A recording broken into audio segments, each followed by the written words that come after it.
Nate kills me with that. Like, our guests are in here for a reason. You can chill. Like,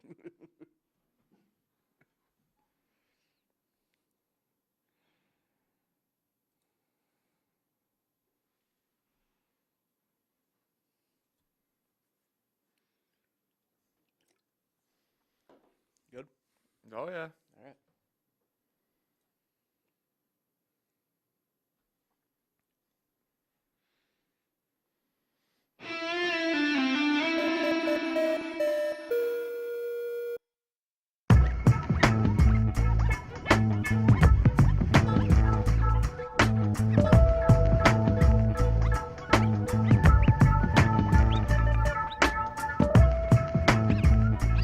All right, everybody. Welcome in. Fresh takes. Russo Felice. Been a minute, but we're back in it. I am Paul Russo. Across from me, as always, the man, the myth, the legend himself. Thankfully, officially out of Hoodie Nick season, Yeah. Nick Felice. Nick, how you doing? Good to see you as always. Have to figure out which button to go to. Hey, what's going on, Paul?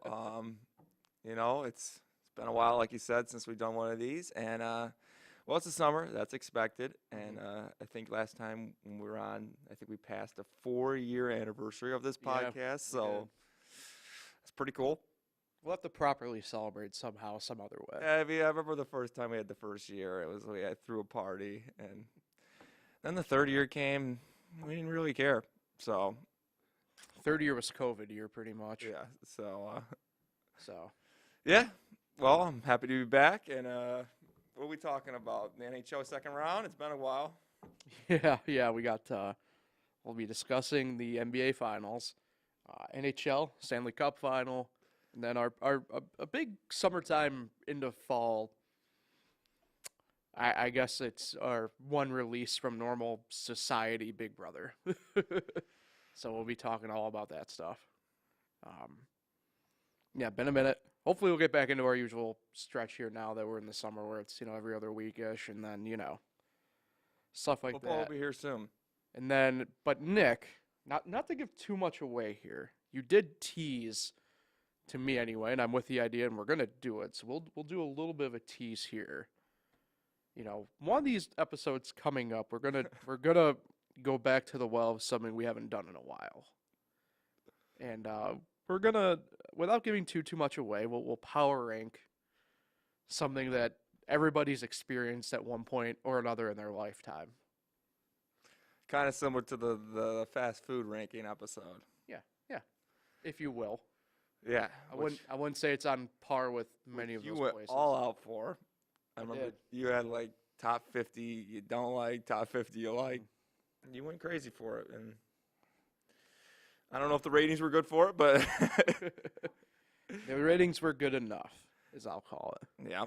So that's really all the tease that we can give you. Yeah, so we'll get that all figured out and sorted out. Like I said, it won't be next episode in a couple of weeks, but we'll do a nice proper thing with it.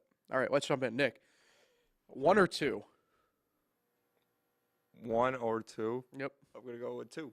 Okay, we're going to go hockey first.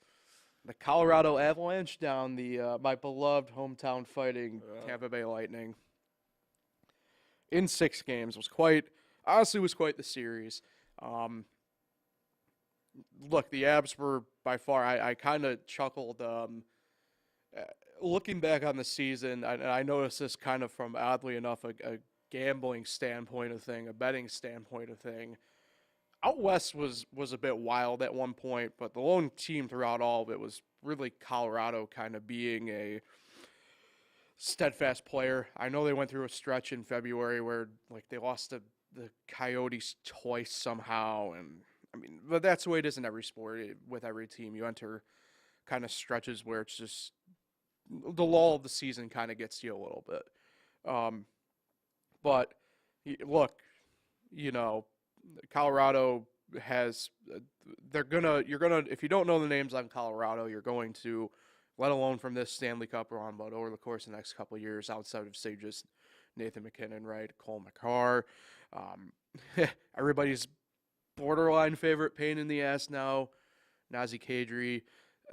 They got a pretty good core going on there in Colorado at this point. They play a fast brand of hockey.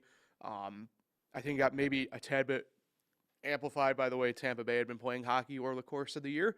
Kind of happens when you're on a 3-year run of the way the Lightning have been on, but we'll touch on that a little bit. So, like I said, really fascinating series.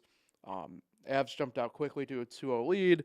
Lightning kind of battled back to a little bit, able to get at one point the 3-2, but just nothing you could have really done. 2 overtime games. The Avs won both. Kind of, like I said, I think a sign of just the way that they play and how Tampa Bay, unfortunately, was kind of playing down the stretch. So just a tough call, at least for the fandom side of me. Still happy with the way the season turned out for the Lightning. Now we're at a little bit of a, now I wouldn't say a crossroads, but we're at an interesting spot. You got guys like Palat now who deserve to get a contract, and it may not just be with Tampa. Either way, different discussion, that portion of it. So, what are your thoughts from the Stanley Cup final this year? I know 2 very different perspectives, only because obviously I'm coming from the fan side of things really with it.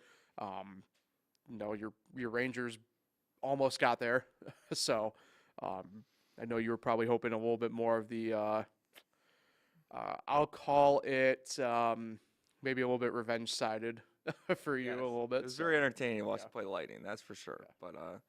Yeah. But you look at the one side of things, it's the three-peat, how hard that is. So the Lightning came so close to doing that, and I think like the last 8 franchises that won 2 in a row in professional sports came very close to winning. They did not win a third one, so they haven't seen a three-peat in a long time in the main 4 sports.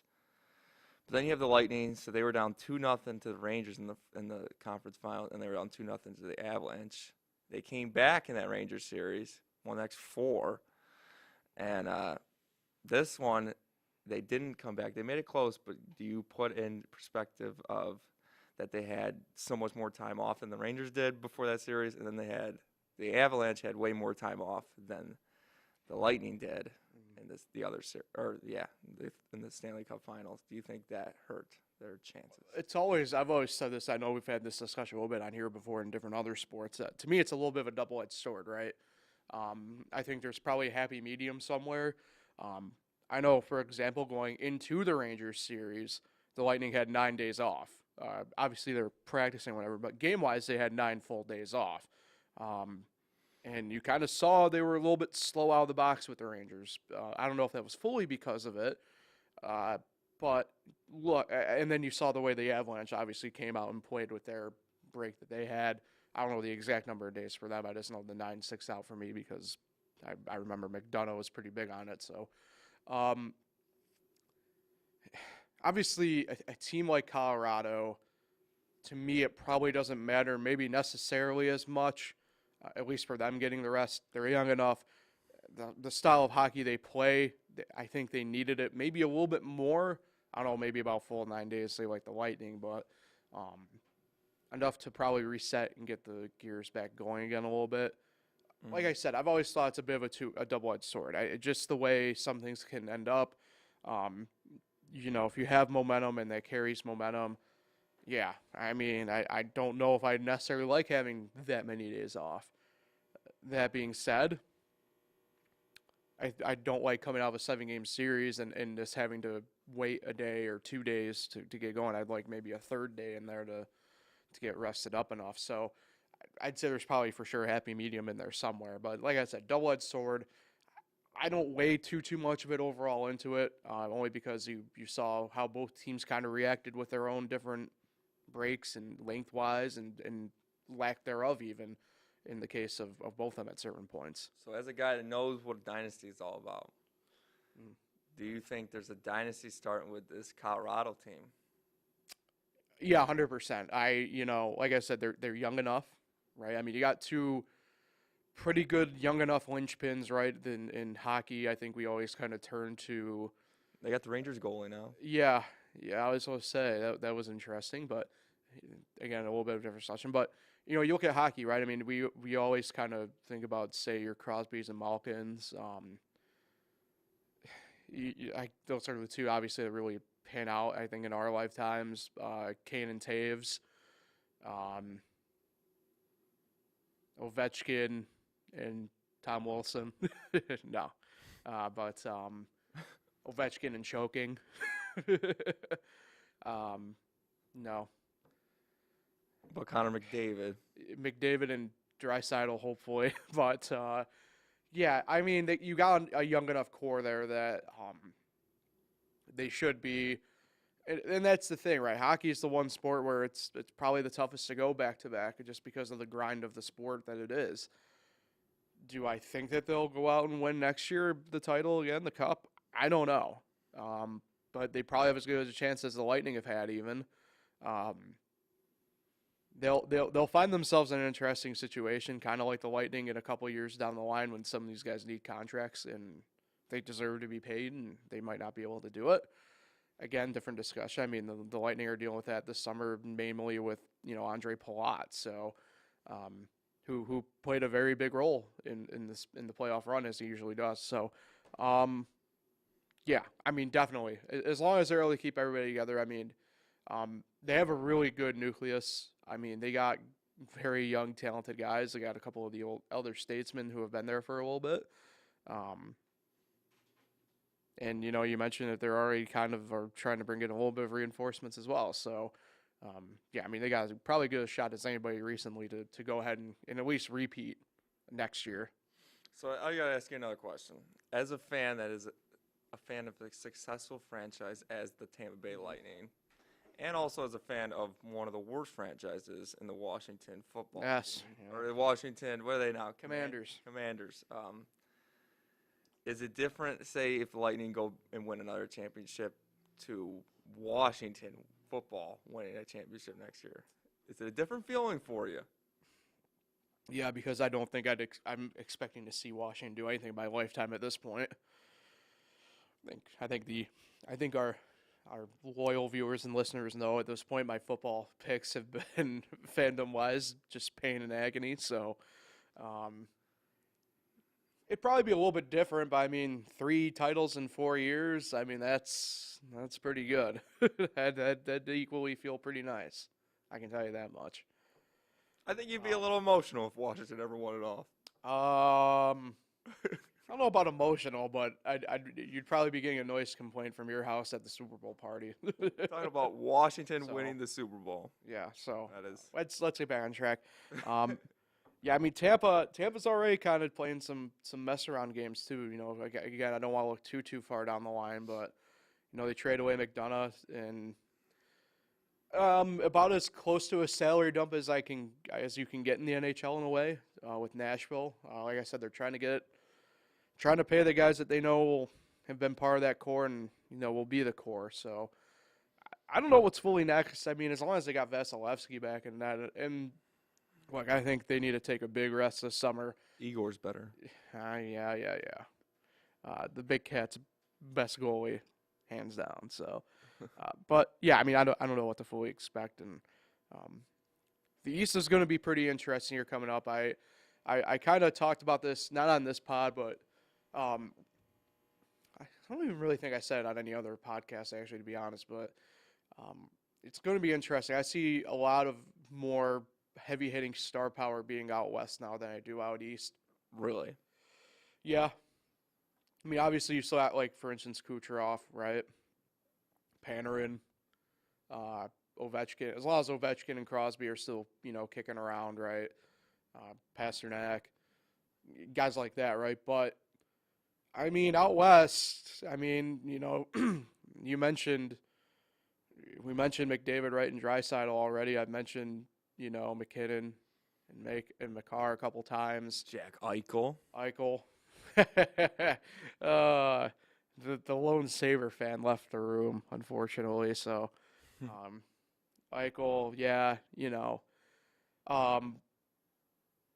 but to me, out west is kind of, to me, it's where it's going to kind of probably be at here in a little bit.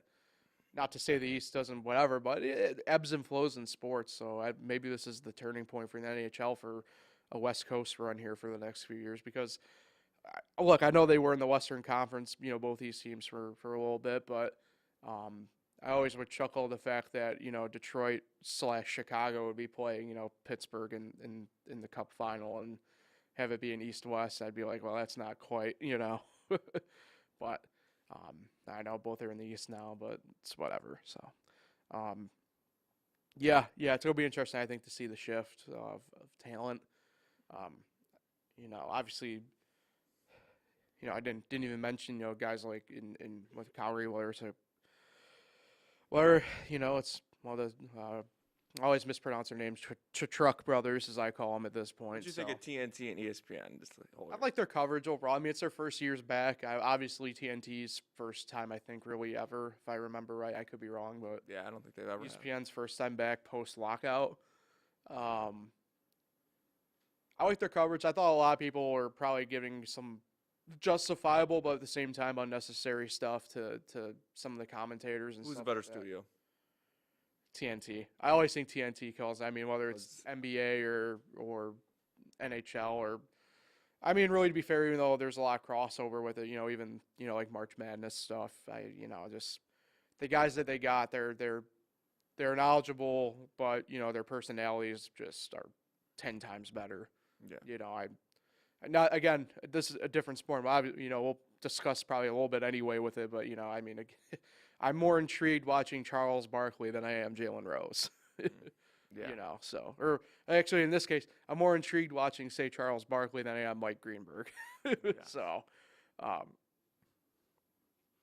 think the same can be said with the TNT. I thought the TNT crew, kind of played into, having a little bit more fun with it, kind of like what they did with Inside the NBA type stuff with, their It's an older group with their for center the ice ESPN stuff. crew. Yeah, I mean, but I don't even know if that's necessarily fair. Exactly. I think ESPN was kind of catering to a different audience than TNT in that sense. Yeah. Like I said, the TNT crew, just to me, they always had a little bit more fun. And to be fair, the TNT crew, there's more crossover, and this is the same thing they do with the NBA coverage. There's more crossover between them and the NHL network than there is with ESPN to the NHL network. Yeah. And to me, that's how you really get the game kind of growing. That's one of the positives to me when I always look at, say, the MLB network is the crossover that they have with, say, a Fox or TBS production than compared to, and obviously they don't do enough of it anymore as much, but say with ESPN or I guess really any other the true national broadcasts that we have at this point on that side of things. So, yeah. NHL, I know what's funny is they already have the development camps going on, so we missed that. Yeah, everyone at those networks are true warriors. I see what you did there, Nick. Clever. Speaking of 6 games, the Warriors take down the Celtics in 6 games. This series, albeit kind of, I guess numerically series rise right 6 games 4-2, it kind of maybe seemed close. It never felt close any of the games, and I don't know. I think this kind of went back to what I was feeling about basketball as a whole, kind of going forward this year a little bit. But look, the Celtics got their 2 games pretty early on, but the Warriors just kind of showed that they just had the better cohesiveness, I think. Probably a better team. The Warriors still good. That core still good since, the first title in 2015. Kind of the weird, we talk about how the Spurs were the dynasty to never repeat. Well, this dynasty had a 3-year stretch where it looked like it was off the rails and done. So, yeah, I can't believe we're talking about them. Yeah, it's weird. But again, kind of have that team atmosphere, and they did it really well. I feel like a lot of people are kind of harping on some of the stuff with the Celtics a lot. We'll touch on that, obviously, but much to a lot of people's chagrin, Steph Curry finally got the Finals MVP. Probably deserved. That team now enters a lot of, historical territory, even more so than they probably already were at with this. Yeah, I mean, did they ever win a championship before this stretch? Warriors. Yeah, when they were in Philadelphia way back in the day, and they also had one with Rick Barry in the 70s. Yeah, I think this is so we've been on here since 2018. I think they won in 2018. They lost to the Raptors in 2019. So this is technically only the second Warriors championship that we're talking about on this show, but yeah, Steph Curry won MVP because Kevin Durant is not on his team. I mean, I'm no Warriors fan by any means, but as a Knicks fan, I'm glad the Celtics did not win. But um, it was like you said, it wasn't like these games were very close, but if the Celtics had won it all, I mean, I think that just gives hope for any other team because I'm not certain. I don't know what your thoughts are on Jason Tatum. I don't think he's a superstar. He's a great player. Jaylen Brown's a great player, but they're not superstars like Steph Curry. I don't even Giannis. I don't even know who else you could put as a superstar right now, but Well, LeBron still is, you know. yeah, I guess.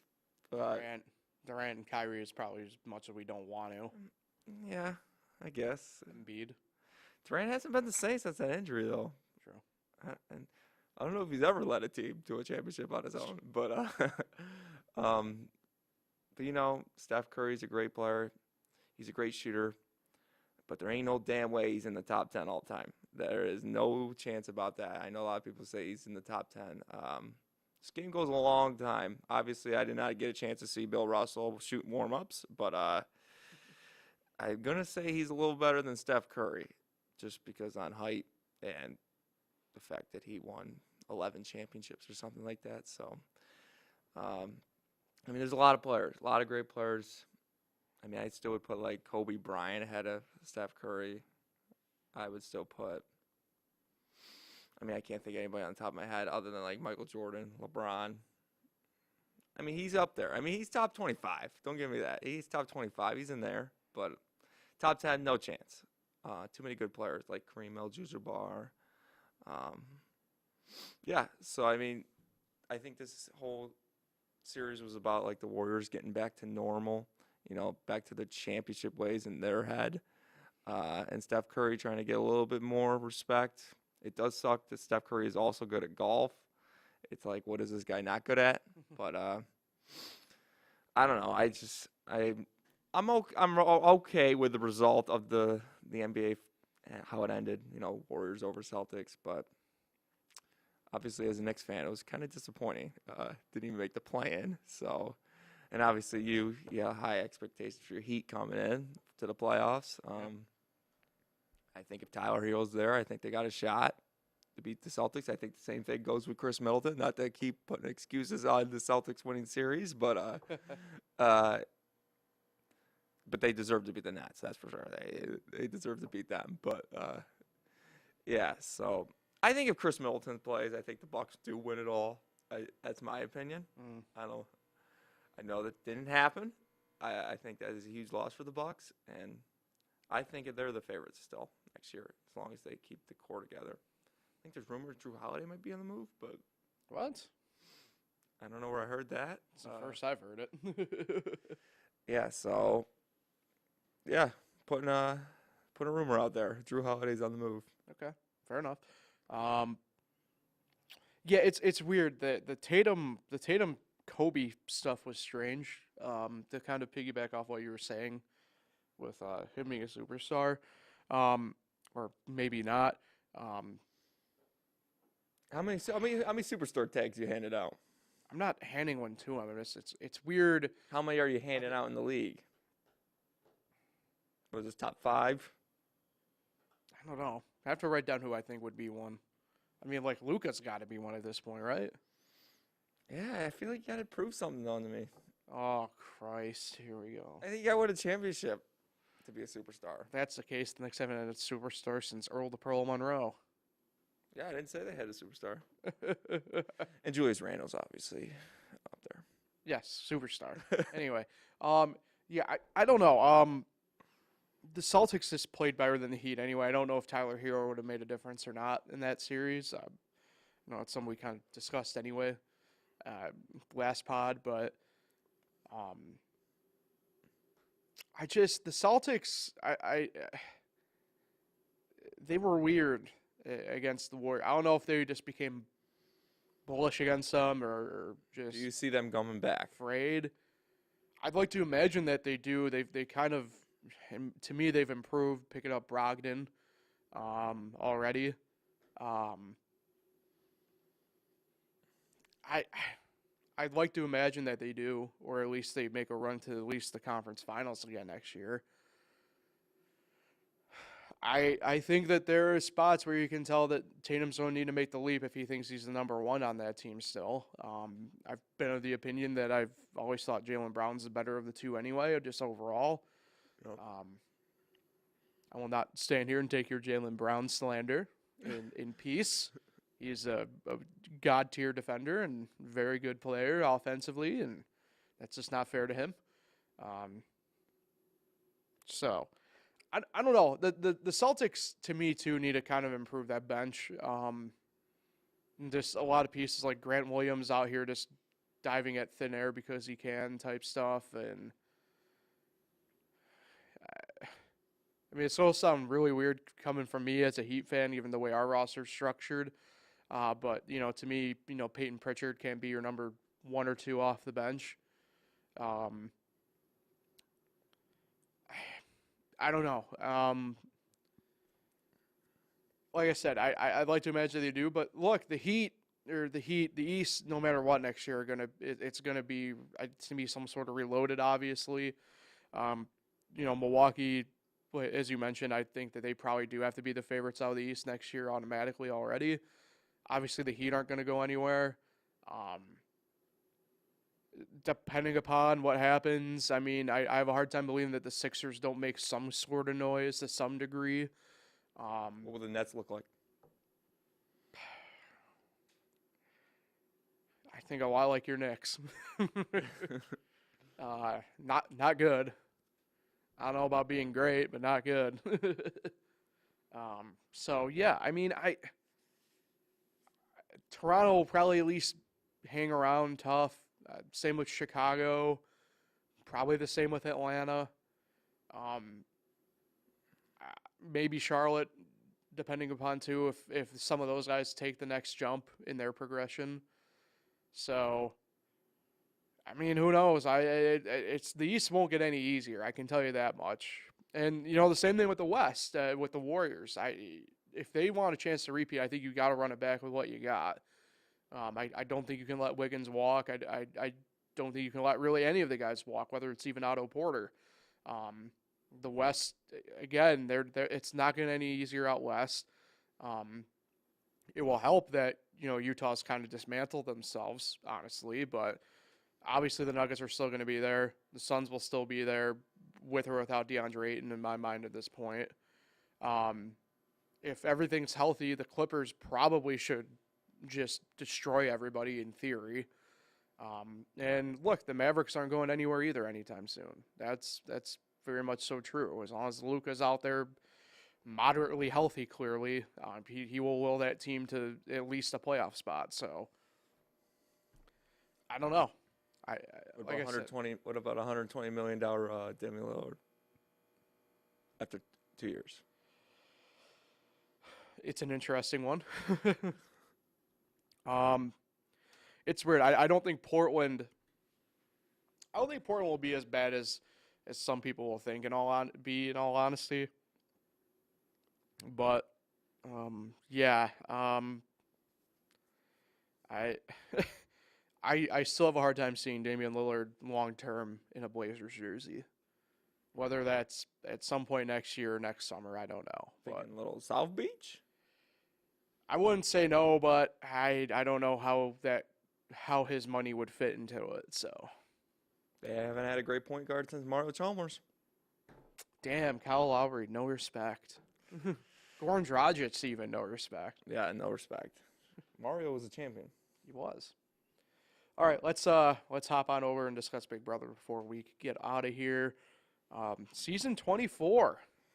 How about that? Underway in beautiful sunny California. Quite the interesting cast of characters this year, as I call them every year at this point. Had a late addition, and not because of COVID. Apparently Marvin or whoever, I don't know if you saw, apparently he was on America's Got Talent or something like that. And some Netflix show. Yeah, so who the hell knows what's going on with Could that. be Sexy Beasts? Yeah. Big fan of Netflix? No. We're only, technically 2 episodes in, right? So Yes. spoiler alert. Well, if you're watching live, you can turn off now, or listening and watching later, just dip out. But um, I'm not going to dive. I'm not going to give you the 5 seconds. Here's your warning. So we the way that it started this year for a change was pretty interesting because you had different challenges involved to determine HOH and Yep. kind of a funnel tournament effect style. By And random draw. you had people. You had one person not even able to participate in HOH, for HOH, but he's safe. Pooch is safe. So a lot to kind of just talk about here in a couple minutes. Let's start with the cast of characters, the people first. There's a lot of people on here I think that I want to like, but Do you have the pictures up there? I don't have the pictures. I just have a list. So, and even then, I would have to add an input that I forgot to add. But I want to know your thoughts. To me, this cast doesn't do a lot for me, at least at the moment. Somebody did compare it to BB, I believe, 22 or 1, whichever one it was, with Mickey winning. Yeah, 21. Yeah, how it kind of got out of the gate a little bit slow. And they're kind of hoping that things kind of turn around potentially. I don't know. I don't see a lot of these people actually really meshing well with each other, in all honesty. Already, obviously, day one, there's already a lot of drama going on and stuff like that. So, I don't know. I'd like to imagine we'll get some stuff here going as the next week or so gets going, but I admittedly probably came in anyway with my hopes not too high for the season. So maybe it's just me kind of being like, we'll really see how well these people kind of play out over the course of really the next couple of weeks once they start really getting to know each other and really kind of get going gameplay wise. Yep. So I mean, if you're not familiar with the show, it's usually it's 8 guys, 8 girls, and they go into a house and you vote someone out each week. I mean, obviously there's rules to the game and there's twists that we haven't even seen yet. But like Paul said, Pooch was the backstage boss, which is the first twist of the season, and still not sure what that means. But he had to choose 3 people to be his backstage pass people or whatever Mm-hmm. to join him. He is safe for the entire week, for the first week, this week right here. So, and then the other 3 are hypothetically safe. They can't be put up to be evicted or anything throughout the entire week. But I'm assuming there's some twist on Thursday. As America, you can vote for one of them to be safe. The way he did it, so out of the 3 first challenges that they had, it was like the semifinal challenges for the HOH challenge. And he took the people who came out first, who were out first in all 3 of those challenges. Smart way of doing it, I would say. I mean, you just walked into this house. You don't know anyone in this house. He didn't even know their names. He just pointed at them. And I think that's a smart way of going with it.